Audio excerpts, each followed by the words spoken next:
Hello everyone welcome to school plus. आज आम यही वीडियो माध्यम जूनियर टीचर जोटा कि 2023 मसीह होता से एग्जाम टा आमर विभिन्न डेट रो विभिन्न शिफ्ट होता। तो आज आम यही वीडियो माध्यम 10 नवेम्बर दुईटा शिफ्ट है दुईटा शिफ्ट रे जहाँ भी किसी मैथ क्वेश्चन पड़ता मैंने प्रत्येक शिफ्ट रे 10टा क्वेश्चन पड़ता। तो यही वीडियो माध्यम आम मैंने 20टा क्वेश्चन करवा जोटा कि आपर आगामी जेटी एटी जोटा रेगुलर जेटी है जेटी एसएसटी जेटी ता सहित ओटीईटी एवं ओडिशार सबू जो एग्जाम रे आपण मानकर मैथ सिलेबस अछि तो सबू एग्जाम पे आपण मानकर बहुत हेल्पफुल हबो। तो मोर आशा आपण माने वीडियो को फास्ट रु लास्ट जाय देखिबे बिना स्किप करि देखिबे एवं ता सहित वीडियो को लाइक कर देबे कमेंट रे जणेबे आपण मानको केमिति माने आउ को टाइप रो वीडियो दरकार एवं ता सहित नुआ थिले सब्सक्राइब करके बेल आइकन ऊपर क्लिक कर देबे जो द्वारा कि मो जहां भी किसी नुआ वीडियो अपलोड करिवि तो आपण माने ताको फास्ट माने नोटिफिकेशन पाई परिबे। तो चलो तो वीडियो स्टार्ट करिबा। प्रथम क्वेश्चन हमर कोन अछि प्रथम 23 टी पूर्ण संख्यार गुणनफल केते। देखंतु पूर्ण संख्या माने कोन ना हमरा इंग्लिश रे कोन कहथांती हम कहथांती होल नंबर बुझि पाइले जोटे कि हमर 0 रु स्टार्ट हो 0 1 2 3 4 बोले डॉट डॉट डॉट माने इंफिनिटी पर्यंत। देखंतु से कहछि प्रथम 23 टी माने प्रथम 23 रे हमर 0 भी अछि 0 रे जहां भी गुणिबा से 0 हबो कि नहीं हबो सेति पे हमर option B will be right answer जोटा कि 0 हैला किछि भी एथिरे कैलकुलेशन करर माने नीड ही नहीं। तो परवर्ती क्वेश्चन बुझिबा। परवर्ती क्वेश्चन कहछि दुईटी संख्या मध्य पार्थक्य जोटा कि हमर कोन कहछि ना 1455 अटे। बृहत्तर संख्या को क्षुद्रतर संख्या द्वारा विभक्त कले बा हरण कले हमें भागफल भाबरे 6 एवं भागशेष जोटा कि 230 पाई थाउ। तेबे क्षुद्रतर संख्याटी केते देखंतु हमर दुईटी संख्यार डिफरेंस केते देछि ना हमें देछि ए माइनस बी जोटा कि केते देछि ना हमर 1455 माने ए गोटे संख्या आन ता सहित बी गोटे संख्या सेमानर माने जोटा कि हमर डिफरेंस केते अछि 1455 अछि। तेबे एबे कहछि कि हम बृहत्तर संख्या माने बृहत्तर संख्या को ए धर दबा जदि हम माने ए रे जदि हम बी को हरिबा तेबे भागशेष केते आछि सॉरी भागफल केते आछि 6 आछि भागशेष केते आछि माने जोटा कि 230 आछि। तेबे हम माने केते लिखि ए इज इक्वल टू हम लिखि परिबा 6b प्लस 230 हम लिखि परिबा हां कि ना बुझि पाइले एटा मु लिखि दउछि। तापरे से एबे कहछि कि क्षुद्रतर संख्याटी केते बुझि पाइले हैला। तो एबे देखंतु आमे माने जो a माइनस b अछि हम एठी लिखि परिबा कोन ना a is equal to b plus 1455 हम लिखि परिबा हां कि ना। तो से एठी जो a रो वैल्यू हम एठी पुट करि परिबा हैला एठी पुट करले केते लिखिबा ना a b plus 1400 sorry 1455 is equal to 6 into b 6 into b हैला प्लस 230 हैला।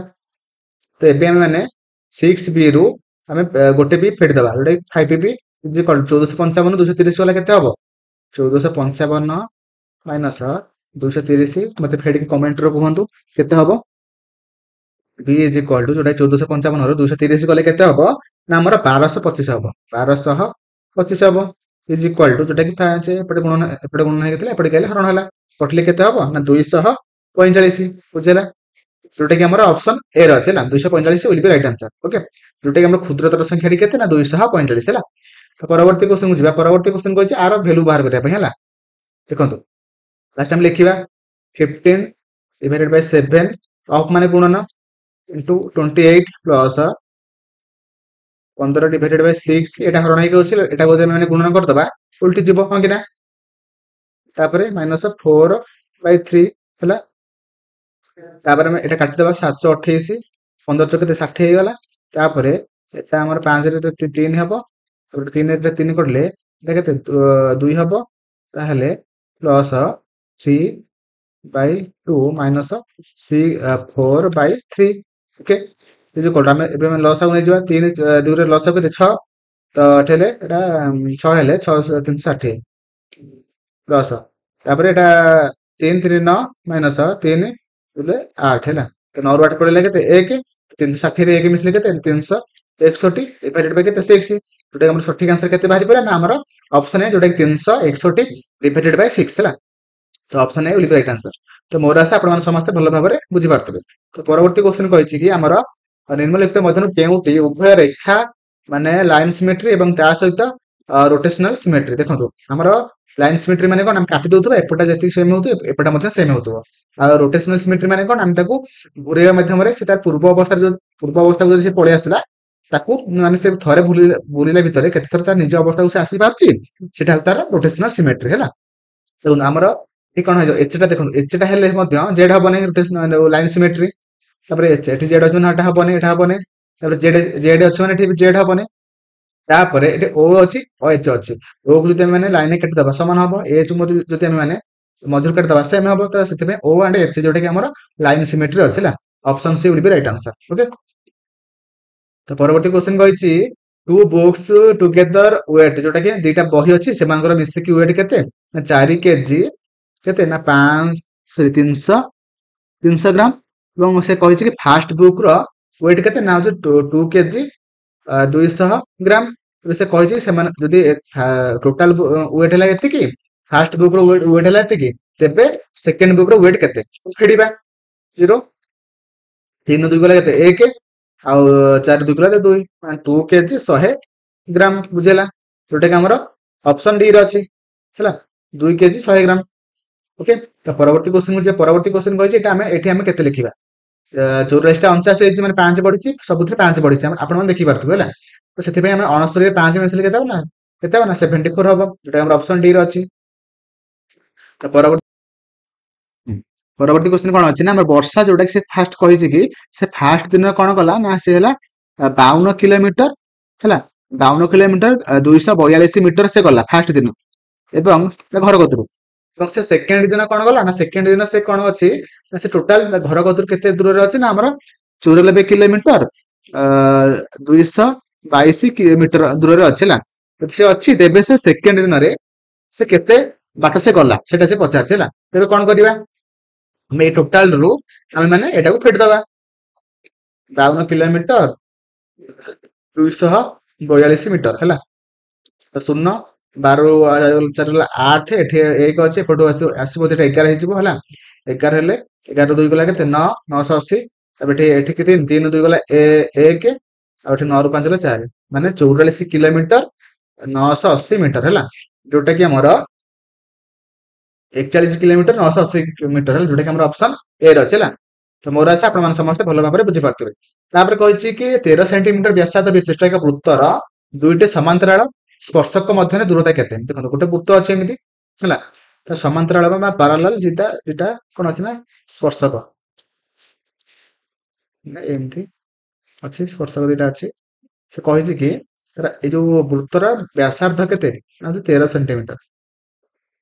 ଯଦି 13 ସେଣ୍ଟିମିଟର ତେବେ ସେ କହିଛି କି ସେ ଯୋଉ ଦିଟାଙ୍କ ସ୍ପର୍ଶକ ମଧ୍ୟରେ ଦୂରତା କେତେ ଯୋଉଟା କି ଆମର ଏଠି ଯଦି ଏତିକି ଅଧା ହେଲା 13 ଏଠୁ ମଧ୍ୟ ଏଠିକି ହବ କେତେ 13 13 କେତେ ହବ 26 ସେଣ୍ଟିମିଟର ଯୋଉଟା କି ଆମର ଅପସନ ଡି ରେ ଅଛି। ତ ପରବର୍ତ୍ତୀ କ୍ୱେଶ୍ଚନ କହିଛି ଅନୁଜ ସ୍କୋର୍ଡ ଯୋଉଟା କି ସେ କହିଛି 42 ଆଉଟ୍ ଅଫ 80 ହେଲା ମ୍ୟାଥମେଟିକ୍ସ ମାନେ ତାର ଗଣିତ ପରୀକ୍ଷା ହେଇଥିଲା ସେଥିରେ ସେ 80 ରୁ ହେଲା 80 ରୁ ସେ କେତେ ରଖିଛି ନା 42 ରଖିଛି। ତେବେ ସେଟା ପରସେଣ୍ଟେଜ ରେ ପଚାରିଛି ତ ପରସେଣ୍ଟେଜ ରେ ଆମେ ବାହାର କରିଦବା ହରିବା କେତେ ହବ 4 5 20 15 2 20 4 ତୁଲେ 16 4 କେତେ ହେଲା 52.5% ହେଲା ଯୋଉଟା ଆମର ଅପସନ ଏ ରେ ଅଛି। ପରବର୍ତ୍ତୀ କ୍ୱେଶ୍ଚନ କୁ ଯିବା। ତ ପରବର୍ତ୍ତୀ କ୍ୱେଶ୍ଚନ କହିଛି କି ଆମର এটা କଣ ନା ଆମର ମାନେ ସବୁ ଦ ଗିଭେନ ବାର graph shows the production of sat by 6 different store ହେଲା what is the total number of sat produced by the B and D ମାନେ ସେ କହିଛି କି ଏମାନେ ସବୁ ଗୋଟେ ଷ୍ଟୋର ଏବଂ ଏମାନେ ସେମାନଙ୍କର ସାର୍ଟ କୁ ପ୍ରଡକ୍ସନ କରନ୍ତି ଏଇ ସବୁ ନମ୍ବର ହେଲା। ସେ କଣ କହିଛି ନା B and D ମିଶି କେତେ ସେ ମାନେ ସେ କଣ କଲେ ନା କେତେ ସେ ମାନେ ପ୍ରଡକ୍ସନ କଲେ। ତ ଏଇଟା କେତେ ଲେଖା ହେଇଛି ନା ଆମର 2300 ସେଟା ଲେଖା ହେଇଛି କେତେ ନା 1560 ଦେଖିପାରୁଥିବେ ନା ମୁଁ ଜାଣିନି ଲେଖା ହେଇଛି 1560 ହେଲା। ଆଣ୍ଡ ଦେଖିଦେବେ ଟିକେ ଜୁମ କରିକି ତାପରେ ଡି କେତେ ଏଠି ଲେଖା ହେଇଛି ନା 1822 ହେଲା 1822 ଲେଖା ଅଛି। ତ ଦିଟାକୁ ମିଶିଲେ କେତେ ହବ ନା ଆମର 13 3 2382 ଯୋଉଟା ଆମର ଅପସନ ଏ ରେ ଅଛି ହେଲା। 2382 ଟୋଟାଲ ପ୍ରଡକ୍ସନ କରନ୍ତି କିଏ ନା ଆମର ବି ଆଣ୍ଡ ଡି ହେଲା। ତ ଏଟା ଥିଲା ଆମର ଫାର୍ଷ୍ଟ ସିଫ୍ଟରେ ଯେତିକି ମ୍ୟାଥ କ୍ୱେଶ୍ଚନ ହେଲା। ଆମେ ଏବେ ଯିବା ସେକେଣ୍ଡ ସିଫ୍ଟ ହେଲା। ସେକେଣ୍ଡ ସିଫ୍ଟରେ କଣ କ୍ୱେଶ୍ଚନ ପଡିଥିଲା ଦେଖନ୍ତୁ ଫାର୍ଷ୍ଟ କଣ ଅଛି ନା ଆମର କହିଛି କି if 512 identical small spheres are made out of a big sphere of diameter जोटा कि 13 sorry 16 centimetre. What is the surface area of each small sphere हैला. देखंतु से कहिछि कि हमर 512 टा छोट छोट गोलक मिसी कि आमे गोटे बड़ गोलक तयारी कले जहार कि हमर व्यासार्ध सॉरी व्यास केते ना हमर 16 सेंटीमीटर जदि हैला सही स्फीयर रो सरफेस एरिया केते हम सेटा पचार छला. मैं एमिति लिखि पारे जेहेतु हम गोटे तरळे केमि तयारी करछंती बा तरळे के तयारी करछंती आमे त हम सेमानकर कोन नबा वॉल्यूम नबा हैला. যদি ଛୋଟ ଛୋଟ ଗୋଲକରୁ ଆମେ ମାନେ ବଡ ଗୋଲକ କରୁଛନ୍ତି ତେବେ ସେଠି ଆମେ କଣ କୋଉ ଫର୍ମୁଲା ପକେଇବା ନା ଆମେ ଭଲ୍ୟୁମ ର ଫର୍ମୁଲା ପକେଇବା ହେଲା. ଯୋଉଟା ଆମେ ଏମିତି ଲେଖିପାରିବା 512 ଗୁଣନ ଆମର ସ୍ପିୟର ର ଭଲ୍ୟୁମ ଫର୍ମୁଲା କଣ ନା ଆମର 4/3. ଯୋଉମାନେ ଜାଣିଛନ୍ତି ମତେ କମେଣ୍ଟ ରେ ଜଣାନ୍ତୁ. ପାଇଆର କ୍ୟୁ ଇଜ ଇକ୍ୱାଲ ଟୁ ଯୋଉଟା କି ଆମର ଯଦି ଆର ଡାଇମିଟର ଯଦି 8 ହେଲା ସରି 16 ହେଲା ତାର ବ୍ୟାସାର୍ଧ କେତେ ହବ ନା 8 ହବ ଯୋଉଟା କି 4/3 ପାଏ ମାନେ ପାଏ ମାନେ ସରି ପାଏ ଆର ମାନେ କେତେ 8 ହବ 8 ର କ୍ୟୁ 8 ର କ୍ୟୁ କେତେ ନା 512 ଏପଟେ 512 କଟିଗଲା 4/3 କଟିଗଲା ପାଏ ପାଏ କଟିଗଲା ହେଲା 4/3 ହଁ ପାଏ କଟିଗଲା ତ ରହିଲା କେତେ ନା ପାଏ କ୍ୟୁ ଇଜ ଇକ୍ୱାଲ ଟୁ 1 ହେଲା. ଆର ର ରେडियस केते बाहरला ना छोट जो स्फीयर मानकर रेडियस केते बाहरला ना 1 बाहरला 1 सेंटीमीटर. तेबे एबे से पचारे से छोट गोलक मानकर हैला सरफेस एरिया केते तो सरफेस एरिया रो फार्मूला कोन ना सरफेस एरिया रो फार्मूला कोन ना हमर 4 पाई आर स्क्वायर. तो 4 पाई रहिला आर माने 1 रो स्क्वायर माने 1 जोटा कि 4 पाई हम ऑप्शन जोटा कि हमर ऑप्शन डी रो अछि जोटा कि हमर 4 पाई सेंटीमीटर स्क्वायर. ओके तो कौन जानिले ना आमे जानिले कि छोट स्फीयर मानकर सरफेस एरिया केते ना 4 पाई सेंटीमीटर स्क्वायर जोटा हमर ऑप्शन डी रे अछि ला. तो परवर्ती क्वेश्चन को जिबा. परवर्ती क्वेश्चन कहिछि कि ए 6 डिजिट नंबर जोटा कि 45623a is divisible by 9 where a is a single digit whole number जोटा कि find the value of a माने a जगह हम एमि कोन लिखिबा जो द्वारा कि टोटल जो संख्याटा 5 अंक विशिष्ट संख्याटा 9 रे डिविजिबल हबो. तो कौन कौन अच्छी आम जानते कौन 9 रो डिविजिबल रूल कौन ना सबू अंक मानकर जदि समष्टि 9 द्वारा विभाज्य होउतबो तेबे टोटल संख्याटा 9 द्वारा विभाज्य जोटा कि 4 5 केते अछि ना 4 5 6 2 3 ए. तो आमे माने ए जो ऊपर जो जति संख्या रहला समष्टि मिसै दबा जोटा कि 5 3 9 9 6 15 15 2 17 17 3 20 20 तो 20 पर आमे केते मिसैबा जोटा कि से 9 द्वारा डिविजिबल हबो माने 9 को पणिकार 27 अछि ହେଲା. तो आमे एठी केते मिसैबा 27 हबो ना हमरो 7 मिसै दबा 27 हबो 27 जोटा कि 6 9 द्वारा विभाज्य 9 3 27 सेति पय हमर x जो a जगह रे आमे केते नबा हमें 7 नबा जोटा कि हमर ऑप्शन डी रे अछि 7 हैला. a रो वैल्यू केते हबो ना 7. तो परवर्ती क्वेश्चन को जिबा. परवर्ती क्वेश्चन जिबा. परवर्ती क्वेश्चन अछि which of the geometrical shapes has zero lines of symmetry माने जो चारटा को जो हमर देछि शेप देछि ज्योमेट्रिकल शेप से मानक मध्यनु काहार माने जीरो सिमेट्री माने काहार सिमेट्री लाइन ही नाही माने से पचारछिला. देखंतु पेंटागन रो अछि रॉम्बस रो अछि स्क्वायर रो अछि किंतु ट्रापेजियम रो नाही जोटा कि ट्रापेजियम रो जीरो लाइंस ऑफ सिमेट्री हैला. Option A will be right answer जोटा कि ट्रापेजियम हैला. तो परवर्ती क्वेश्चन को जिबा. परवर्ती क्वेश्चन कहै छै फाइंड द वैल्यू ऑफ एटा माने आर वैल्यू हमें बाहर करबा बुझिला जोटा कि हमर देखंतु केमि बाहर करबा. देखंतु आमे 27 को 7 फिटे ब्रैकेट अछि तो केते हबो ना हमर 14 हबो 14 रे हम माने केते एटा हरण देछि 2 2 हरले प्लस तापर 84 रो 12 फेडिबा फेडिया पूर्व आमे कोन करिया हरण करिया तापर गुणन करिया तापर फेडन करिया. और फार्मूला कोन अछि ना आमे फास्ट कोन करिया ह गु मिफे हरण करिया तापर गुणन करिया तापर मिश्रण करिया तापर आइ कि आमे माने फेडन करिया हला. तो आमे एमति लिखि परिबा 84 12 रे 3 हरले केते 4 - 4 गुणन 2 लिखि पइले लिखि देले एठी ब्रैकेट थिला बोले माने फास्ट एटा करते हैला. तापर 14 divided by 2 plus 84 minus 8 Dhule 4 Dhule केते 8 हैला. तो 14 रे 2 हले केते 7 प्लस 84 रु 8 पड़ेला केते ना 76 हैला 76 प्लस 7 जोटा कि हमर केते हो ना हमर 83 हैला. तो हमर ऑप्शन डी रहछ हैला. Option D will be right answer. तो परवर्ती क्वेश्चन को जिबा. परवर्ती क्वेश्चन एठी कहिछि कोन ना 3 + 7 जोटा कि 70 हैला 4 + 6 जोटा कि हमर केते 60 हैला 2 + 8 जोटा कि 80 हैला.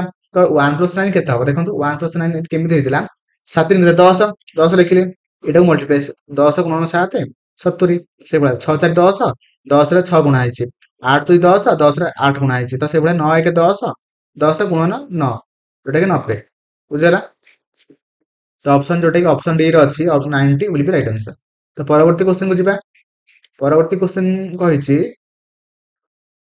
କହିଛି କି ଆମର ଏମାନଙ୍କର କମ୍ୟୁଲେଟିଭ ଫ୍ରିକ୍ୱେନ୍ସି ବାହାର କରିବା ପାଇଁ ତ ଯେତେବେଳେ ଆପଣମାନଙ୍କୁ କ୍ୱେଶ୍ଚନ ପଚାରିଥିବ କି ମାନେ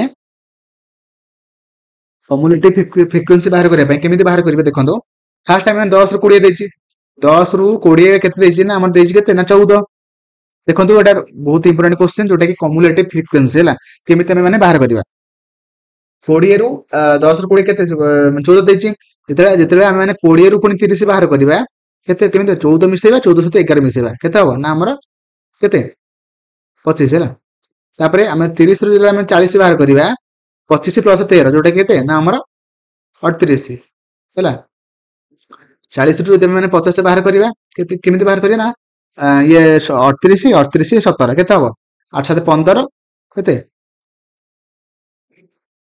55 ତାପରେ 50 ରୁ ଯଦି ଆମେ ମାନେ 60 ବାହାର କରିବା 55 ପ୍ଲସ 5 60 ବୁଝିଲା ତ ଏବେ ସେ ପଚାରୁଛି କି 10 ରୁ 20 ଏବଂ ତା ସହିତ 40 ରୁ 50 ମିଶି କେତେ ହବ ଏ ଦି ଜଣଙ୍କର କମ୍ୟୁଲେଟିଭ ଫ୍ରିକ୍ୱେନ୍ସି ମିଶି କେତେ ହବ ହେଲା କେତେ ହବ ନା ଆମର 25 ମିଶେଇବା 25 ସହିତ କେତେ ମିଶେଇବା 40 ରୁ 50 ଯୋଉଟା କି ଆମର 55 ମିଶେଇବା 25 55 ମିଶି କେତେ ହବ ନା ଆମର 80 ହବ ଯୋଉଟା କି ଆମର କେତେ ଅଛି ନା ଅପସନ ଡି ରେ ଅଛି ହେଲା 80 will be right answer okay ଏଇଟା ଆପଣମାନଙ୍କୁ କ୍ୱେଶ୍ଚନ ପଚାରିବ କମ୍ୟୁଲେଟିଭ ଫ୍ରିକ୍ୱେନ୍ସି ଆପଣମାନେ ଟିକେ ଭଲ କି ନୋଟ୍ କରିଦିଅନ୍ତୁ ଓକେ ଓକେ ତ ପରବର୍ତ୍ତୀ କ୍ୱେଶ୍ଚନ କୁ ଯିବା ପରବର୍ତ୍ତୀ କ୍ୱେଶ୍ଚନ କହିଛି କି ଆମର ଆର ଭ୍ୟାଲୁ ବାହାର କରିବା ପାଇଁ ହେଲା ସେଟା ଆର ଭ୍ୟାଲୁ କେମିତି ବାହାର କରିବା ଦେଖନ୍ତୁ ଫାର୍ଷ୍ଟ ଆମେ ହରଣ କରିବା ତାପରେ ଗୁଣନ କରିବା ତାପରେ ମିଶାଣ ତାପରେ ଫେଡାଣ ହେଲା ଫାର୍ଷ୍ଟ ଆମେ କଣ କରିବା ନା 12 ଲେଖିଲେ ଗୁଣନ 35 ରୁ 7 35 ରେ 7 ହେଲେ କେତେ ହବ 7 5 35 ଗୁଣନ 6 ହରଣ କେତେ ଦେଇଛି 60 ଦେଇଛି ତ 60 ରେ 12 60 କଟିଗଲା ଆଉ ରହିଲା କେତେ 6 ରହିଲା ଆମର ଆନ୍ସର କେତେ ଅଛି ନା ଅପସନ ଡି ଯୋଉଟା କି 60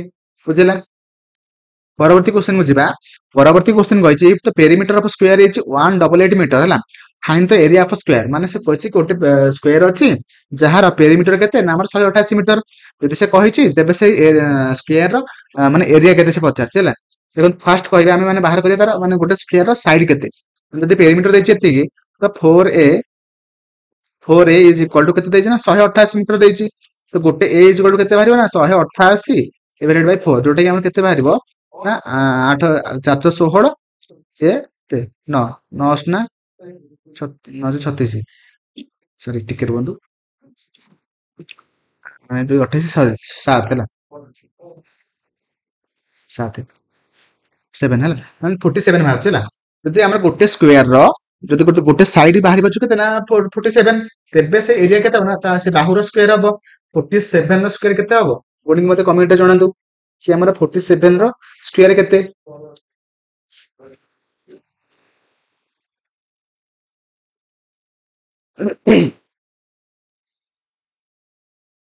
କମେଣ୍ଟରେ ଲେଖିଲେ କି ନାହିଁ କମେଣ୍ଟରେ ଲେଖନ୍ତୁ ଦେଖନ୍ତୁ 47 ସ୍କୋୟାର କେତେ ହବ ନା ଆମର 2209 ମିଟର ସ୍କୋୟାର ହେଲା ଆମର ସେ ସ୍କୋୟାର ର ଏରିଆ କେତେ ହେଇଯିବ ନା ଆମର 2209 ମିଟର ସ୍କୋୟାର ହେଲା ତ ପରବର୍ତ୍ତୀ क्वेश्चन को ଯିବା ପରବର୍ତ୍ତୀ क्वेश्चन କହିଛି ଆର ଆମେ ଭ୍ୟାଲୁ ବାହାର କରିବା ହେଲା ହେଲା ତ ଦେଖନ୍ତୁ କେମିତି ବାହାର କରିବା ଦେଖନ୍ତୁ ଆଗେ ବ୍ରାକେଟ ଅଛି ମାନେ ଏ ଦିଟାକୁ ମିଶେଇ ଦବା ମିଶେଇଲେ କେତେ ହବ ନା ଆମର ଏ କେତେ 86 ପ୍ଲସ 5 ଯୋଉଟା କି ଆମର 91 ମାନେ 4.2 ଡିଭାଇଡେଡ ବାଇ 0.6 ପ୍ଲସ 70 4 ଗୁଣ କେତେ ହବ ନା ଆମର 0.68 ହେଲା ତାପରେ ଆମେ ମାନେ 13 7 91 7 ମାଇନସ ଏଥିରେ ଯଦି ଆମେ କାଟିଦେବା କେତେ ହବ ନା ଆମର ଏଟା ହେଇଯିବ କେତେ 7 742 ହେଲା 7 ରୁ ଆମେ 7 ପଳେଇଲା କେତେ 0.68 7 ରୁ 7 ପଳେଇଲା 0 ରହିଲା କେତେ ନା 0.68 ଯୋଉଟା ଆମର ଅପସନ ବି ରେ ହେଇଯିବ ଯୋଉଟା ଆମର ଅପସନ ବି ହେଇଯିବ ସଠିକ आंसर ଯୋଉଟା 0.68 ହେଲା ତ ପରବର୍ତ୍ତୀ क्वेश्चन को ଯିବା ପରବର୍ତ୍ତୀ क्वेश्चन କହିଛି ଆମର କହିଛି if 15 boxes contain 1455 kg of apples then find the quantity of apples in 3 boxes ହେଲା ମାନେ ସେ କହିଛି କି 15ଟା ବକ୍ସ ମାନେ ବାକ୍ସର ଓଜନ କେତେ ନା 1455 କେଜି ମାନେ 15ଟା ବକ୍ସ ରେ ଆମର 1455 କେଜି ର ଆପେଲ ଅଛି ଯଦି ଅଛି ତେବେ 3ଟା ବକ୍ସ ର ୱେଟ କେତେ ହବ ଆମେ କଣ କରିବା ନା ଆମେ 1455 ରେ ଫାର୍ଷ୍ଟ ଆମେ ମାନେ 15 ହରିକି ଆମେ 3 ଗୁଣିଦବା ବୁଝିଲା କଟିଲେ କେତେ ହବ ନା ଆମର 5 କଟିଗଲା ତ 1455 ରେ 5 ହରିକି ମତେ କମେଣ୍ଟରେ ଜଣାନ୍ତୁ କେତେ ହବ। କେତେ ହବ? 10 9 45 1 291 କେଜି ହେଲା। ତ option B will be right answer, ଯୋଉଟା କି 291 କେଜି ହେଇଯିବ ସଠିକ ଆନ୍ସର। ଦେଖନ୍ତୁ ଆମ ଏଇ ଭିଡିଓ ମାଧ୍ୟମରେ ମୋର ଯୋଉ 10 ନଭେମ୍ବର 2023 ରେ ଯୋଉ ଆମର ଜୁନିୟର ଟିଚର ଏକ୍ଜାମ ହେଇଥିଲା, ତାର ଦିଟାଙ୍କ ସିଫ୍ଟରେ ଏକ୍ଜାମ ହେଇଥିଲା। ଦିଟାଙ୍କ ସିଫ୍ଟରେ 20ଟା କ୍ୱେଶ୍ଚିନ୍ ଥିଲା। ତ ମୁଁ ସବୁ କ୍ୱେଶ୍ଚିନ୍କୁ ଡିସ୍କସନ କରିଦେଲି, ଯୋଉଟା କି ଆପଣମାନଙ୍କର ଆଗାମୀ ଯାହା ବି କିଛି ଏକ୍ଜାମ ହେଉନା କାହିଁକି ସବୁ ଏକ୍ଜାମ ପାଇଁ ଆପଣମାନଙ୍କର ବହୁତ ହେଲ୍ପଫୁଲ ହବ। ଭିଡିଓଟା ଭଲ ଲାଗିଥିଲେ ଲାଇକ୍ କରିଦେବେ, ଚ୍ୟାନେଲକୁ ସବସ୍କ୍ରାଇବ କରିଦେବେ ଏବଂ ଚ୍ୟାନେଲକୁ ନୂଆ ଥିଲେ ସବସ୍କ୍ରାଇବ କରିକି ବେଲ୍ ଆଇକନ ଉପରେ ଆପଣମାନେ କ୍ଲିକ୍ କରିବେ, ଯଦ୍ୱାରା କି ମୁଁ ଯାହା ବି କିଛି ନୂଆ ଭିଡିଓ କରିବି ଆପଣମାନେ ଫାଷ୍ଟ ନୋଟିଫିକେସନ ପାଇପାରିବେ। ଏବଂ ଆପଣମାନଙ୍କୁ ଆଉ କୋଉ ଟାଇପର ଭିଡିଓ ଦରକାର ମତେ କମେଣ୍ଟରେ ଜଣାଇବେ। ଥ୍ୟାଙ୍କ ୟୁ, ଜୟ ଜଗନ୍ନାଥ।